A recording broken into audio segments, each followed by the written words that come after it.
This is the Soul-Filled Sisterhood podcast, and I'm your host, Nicole Burgess, licensed marriage and family therapist and an empowerment mentor for women. The information shared in this podcast is not a substitute, nor is it to convey professional, psychological, financial, or medical advice. If you could use such services, please seek them out from someone you trust.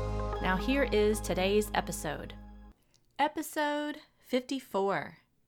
Today's episode is sponsored by Nicole Burgess, leadership and empowerment coach to all the passionate, high-achieving professional women so they can do what they love without sacrificing their personal life. To sign up for my free online workshop on the 5-step strategy my clients use to end overwhelm, get rid of guilt, and increase connection to their partner as a high-achieving and highly sensitive woman, go out to NicoleBurgessCoaching.com/end overwhelm.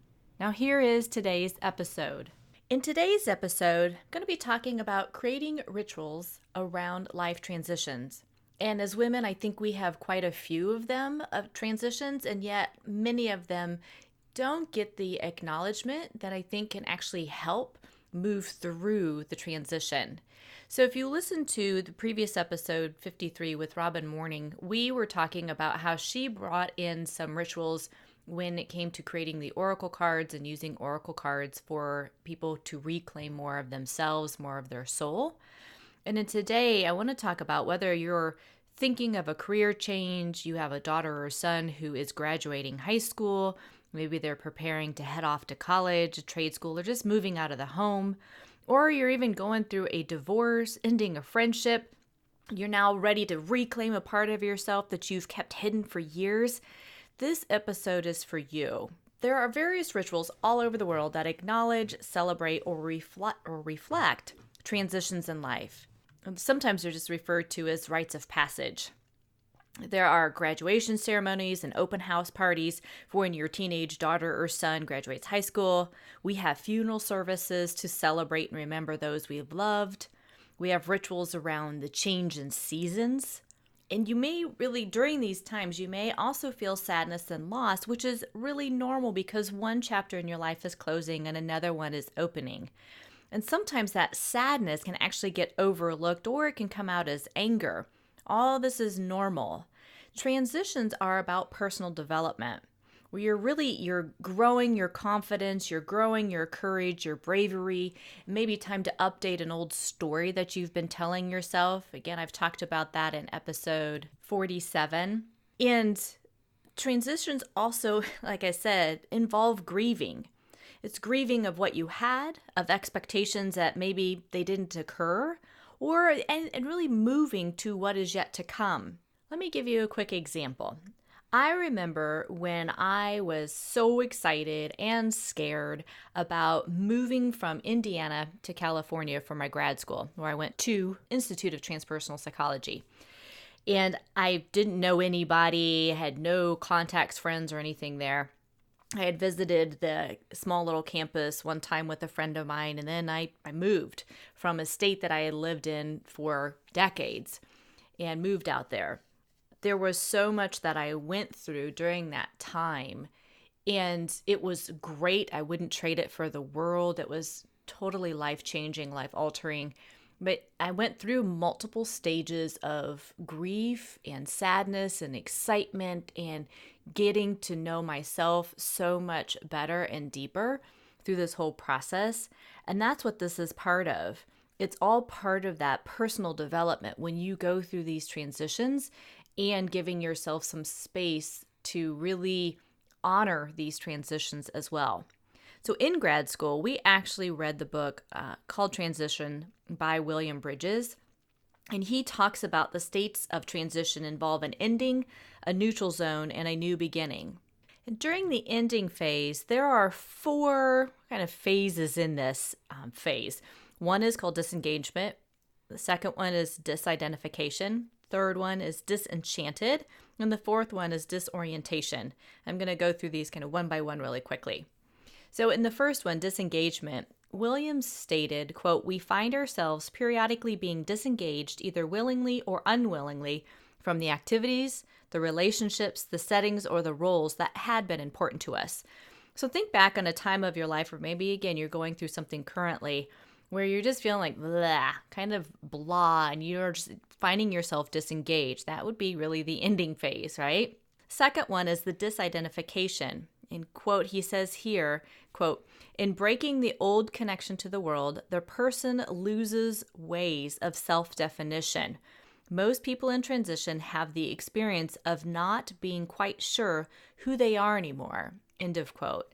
Again, a very normal thing. If you're up leveling your life, if you're changing, like when I changed from going from, an accountant to a business analyst, then to a psychotherapist, that was a big shift. Trying to figure out, like, who am I? Well, I've been me the whole entire time, but it was me up leveling and really giving myself permission to go more down that path.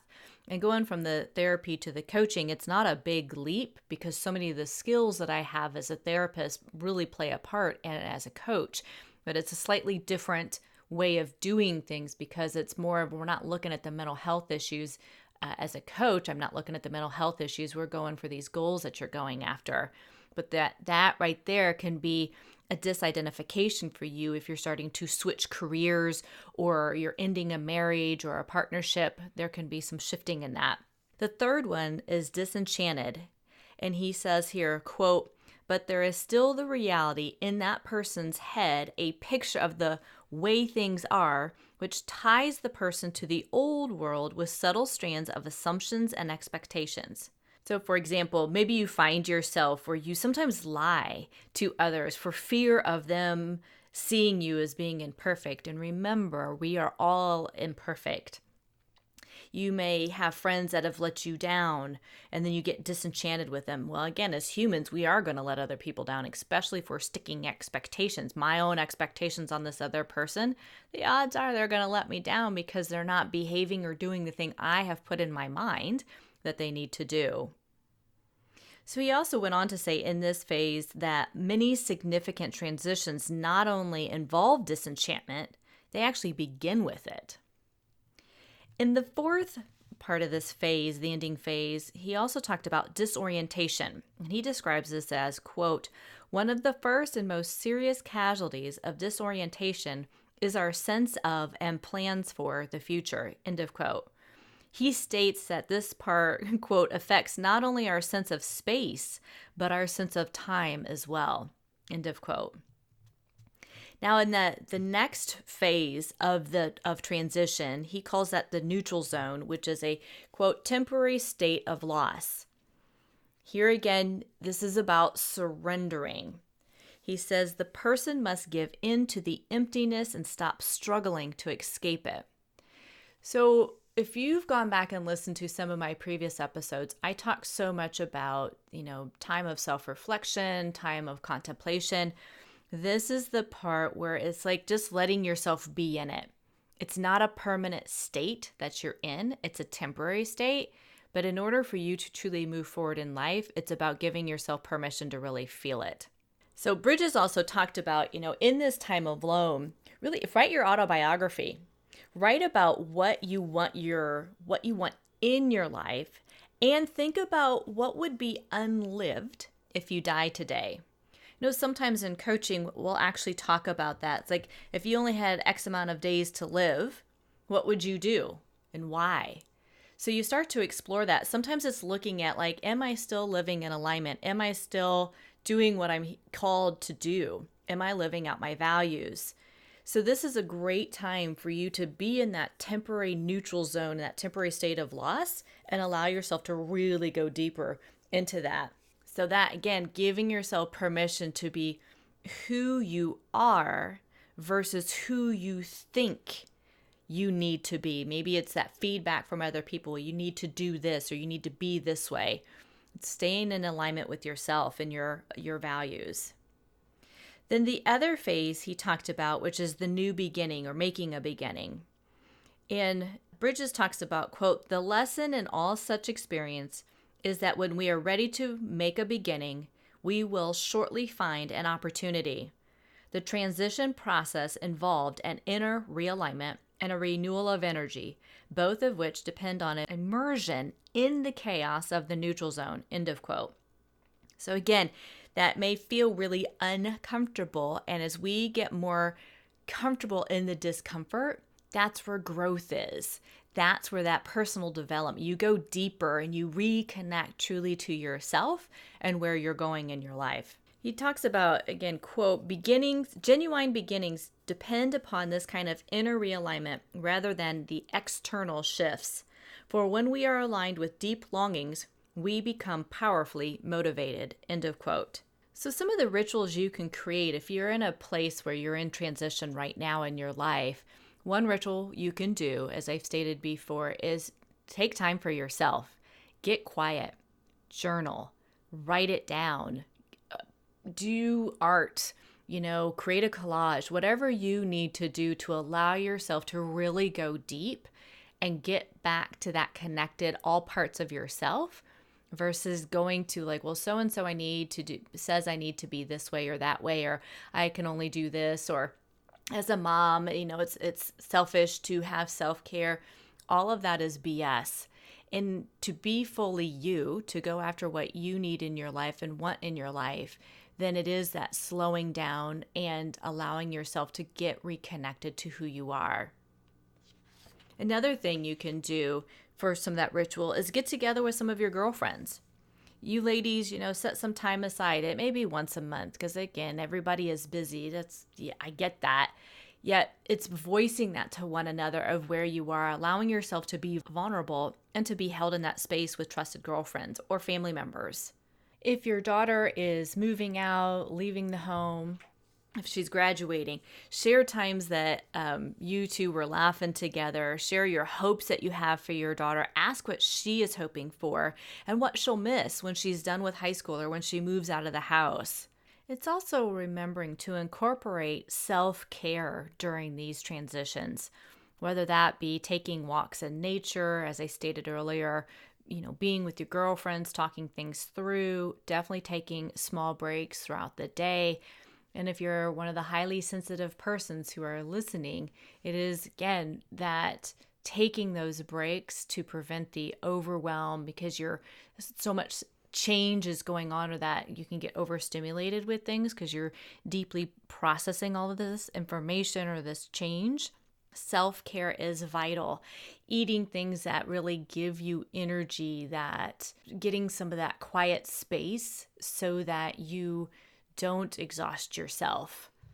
Allow yourself to explore or be curious on what it may look like on the other side of change. So if you, again, let's say you're going through a career change or you're starting your own businesses, maybe it's a side business or something, just allow yourself to imagine how you're going to feel when you're doing this on a more regular basis, how you're going to embrace or just feel that new change in your life. Yes, it can feel scary right now and exciting. It's like, look at yourself like, okay, let's go down a year from now. Where are you at? What are you doing? What are you wearing? How are you feeling? All of those things, just allowing yourself to really go there and honor that. Celebrate those little wins that you have every single day.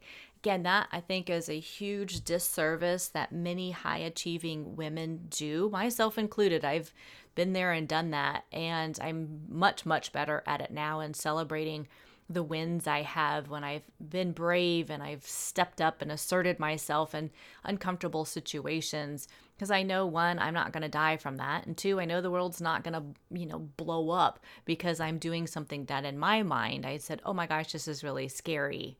When you do that, when you celebrate those things out loud or with people that you know or trust, you really start to cement that in for you, that you are brave and that you are courageous. And it really helps keep the anxiety chit chat that goes on in your head to a minimum. Because every time you are taking action, anxiety is like, well, crap, she's not listening to me anymore. And it gets to take a back seat. Give yourself, again, permission to just get curious about what some rituals you could create around transitions in your life. Maybe it is something like you've, created cards with Robin and you're pulling those, or you've got your own tarot cards or something that you pull. Again, those are not necessarily I have to do this type of thing, but because some of that can become a external guide and direction, and we want to talking about where it comes more from the internal.